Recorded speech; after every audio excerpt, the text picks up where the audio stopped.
میں امتحان پاس کرنے کے بعد یونیورسٹی کا میرے بہنوئی نے سفارش کی، آغا صنابدی سے مجھے نوکری مل گئی، کیونکہ بغیر سفارش کے مجھے ملازمت نہیں مل سکتی تھی، مگر ملازمت مل گئی۔ مگر وہاں مجھے پتہ نہیں تھا بینکنگ کیا ہوتی ہے، تو میں جب بینک 1 بجے بند ہوتا تھا میں گھر آ جایا کرتا تھا۔ 1 بجے آپ گھر آ جاتے؟ ہاں، کہ بینک بند ہو گیا۔ 1 مہینے بعد میری شکایت گئی تو مجھے معلوم ہوا کہ اصلی کام 1 بجے کے بعد ہوتا ہے، تو میں نے بینک چھوڑ دیا۔ میں پینٹ کرتا تھا، میں نے پینٹنگ سے 1958 میں میری پہلی ایگزیبیشن کی۔ اب بھی میرے گھر کا خرچہ میری تصویروں پہ چلتا ہے، میں تصویریں بناتا ہوں اور وہ باہر بک جاتی ہیں ساری۔ پھر میں ٹی وی کی طرف آیا۔ زمانہ تھا بھٹو صاحب جانے والے تھے اور کوئی آنے والا تھا۔ جو آنے والا تھا وہ بہت دن رہا، بہت دن رہا؟ ہاں۔ ایک مرتبہ ایک پروگرام میں مجھے انہوں نے بلایا، عمران کو ٹریبیوٹ دے رہے تھے، وہ عمران ورلڈ کپ جیت کے آیا تھا اور عمران نے ریٹائرمنٹ لے لی تھی، تو ان کے بیٹے اعجاز الحق صاحب میرے پاس آئے کہ والد صاحب عمران کو ٹریبیوٹ دینا چاہ رہے ہیں اور آپ کو میزبان بنانا چاہ رہے ہیں۔ مگر والد صاحب کو پہلے فرانس کے سفیر کے پاس جانا ہے، تو ہم نے ان سے کہا ہے کہ پہلے عمران کو آپ گولڈ میڈل دے دیں پھر چلے جائیں۔ تو پروگرام شروع ہوا 7:30 بجے، 8:30 بجے ان کو سفیر کے پاس جانا تھا۔ میں نے بولنا شروع کیا تو وہ 1 بجے تک بیٹھے رہے، اور پروگرام کے بعد مجھے بلایا اپنے گھر، راولپنڈی میں گھر تھا ان کا، اور ایک بڑی گاڑی جس میں پہلے کہیں بیٹھا نہیں میں، اس میں وائرلیس وغیرہ لگے ہوئے، پریزیڈنٹ ہاؤس میں گئی، خود نکل کے آئے باہر، آئیے اندر۔ وہاں صدیق سالک صاحب، سارے جنرل جتنے، اس کے بعد انہوں نے کہا کہ میں نے آپ سے کہا تھا کہ مجھے فرانس سفیر کے پاس جانا ہے، آپ 5 گھنٹے بکواس کرتے رہے۔ تو میں 5 گھنٹے بیٹھا رہا۔ میں نے کہا سر آپ کتنے دن کے لیے آئے تھے؟ 90 دن کے لیے۔ 8 سال ہو رہے ہیں تو آپ کو تو عادت ہے دیر تک بیٹھنے۔ تو انہوں نے کہا آپ میں سے کسی کی ہمت ہے یہ بات کہنے کی جو انور نے کہی ہے؟ میں نے کہا نہیں سر، چھوڑ دیں۔ تو وہاں ایک بریگیڈیئر صاحب تھے، وہ غصے میں آ گئے، انہوں نے میرا گریبان پکڑا ہے، ہاں، کہنے لگے آپ کو ہم بلاتے ہیں، آپ بارڈر کراس کر جاتے ہیں۔ تو میں نے کہا سر تنخواہ آپ کو ملتی ہے بارڈر کراس کرنے کی، جب آپ سے نہیں ہوتا تو میں کرتا ہوں۔ مگر میں جان دیتا ہوں ان سپاہیوں پر جو ہماری خاطر سرحد پہ جانے دے رہے ہیں۔ روزانہ آپ پڑھ لیں اخبار میں کہ کوئٹہ میں سرحد پر، پنجاب کے بارڈر پر سپاہی شہید ہو رہے ہیں۔ کس لیے؟ جو ہمارے لیے کر رہے ہیں۔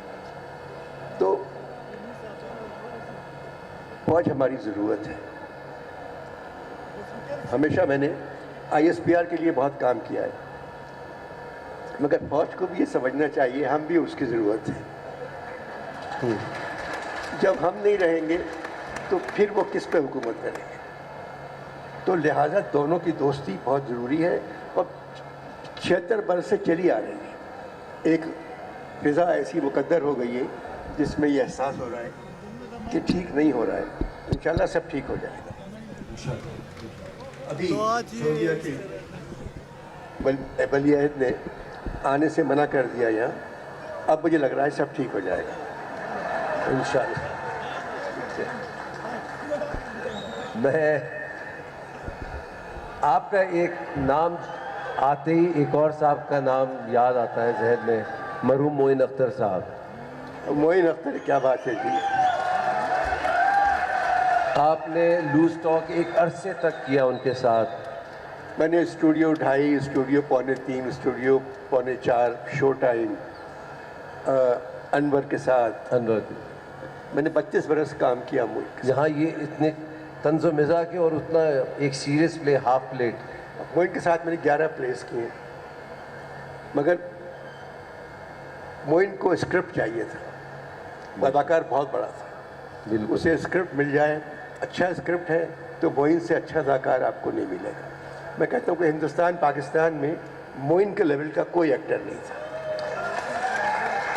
کیا یہی وجہ ہے کہ معین نہیں ہے تو وہ اسکرپٹ بھی آپ نہیں لکھ رہے کسی اور کے لیے؟ اگر معین نہیں ہے، اللہ ان کو جواہر رحمت میں جگہ عطا فرمائے، اگر وہ نہیں ہے تو آپ نے لکھنا بھی چھوڑ دیا کیونکہ اب وہ نہیں ہے. یہ میں بار بار آپ سے سوال کر رہا ہوں. معین سے اچھے ایکٹر مل گئے مجھے.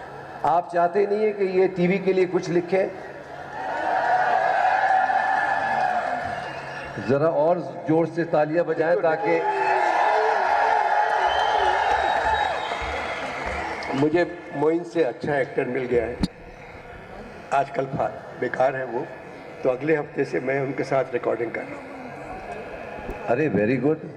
آپ یہ سرپرائز رکھنا چاہتے ہیں؟ نہیں، آپ پوچھ لیں. بتائیے. شیخ رشید صاحب ہیں. وہ اداکار ہیں؟ وہ بہت اچھے اداکار ہیں اور میرے اسکرپٹ پہ بہت اچھا کام کریں گے. اچھا، بات یہ ہے کہ یہ ادبی پروگرام ہے جی جی. اور کوئٹہ میں ہو رہا ہے، اور ایسا ہجوم نہ میں نے اسلام آباد میں دیکھا، نہ کراچی میں دیکھا، نہ لاہور میں دیکھا. آپ کو مبارکباد، اور شاہ صاحب کو مبارکباد. شاہ صاحب کو مبارکباد کہ انہوں نے، شاہ صاحب ایک عجیب و غریب آدمی ہے. یہ اللہ آدمی بناتا ہے، شاہ صاحب کو تو جنوں نے بنایا ہے. اتنا ہمت، اتنی طاقت پہلے کسی انسان میں نہیں دیکھی کہ جو کام کرنا چاہتے ہیں وہ کر لیتے ہیں. اب سوتے نہیں، میرے خیال میں 2 ہفتے سے جاگ رہے ہیں. وہ جاگ اس وجہ سے رہے کہ تھوڑے سے ان کے حالات خراب تھے اور یہ فیسٹیول کرنا تھا. مگر شاہ صاحب کو داد دینا چاہیے کہ ان کی ہمت ہے، انہوں نے کر لیا اور اتنا بڑا فیسٹیول کر لیا. شاہ صاحب جیتے رہیے. انور صاحب، ماشاءاللہ آپ کا خاندان بڑا بلیسڈ ہے. فاطمہ ثریا بجیا ہوئی، آپ ہوئے، احمد مقصود حمیدی صاحب ہوئے ایڈیشنل چیف سیکرٹری سندھ، آپ کے صاحبزادے ہوئے، جی، ماشاءاللہ کمپوزر، سنگر، اب تو پپیٹیئر بھی ہیں ماشاءاللہ.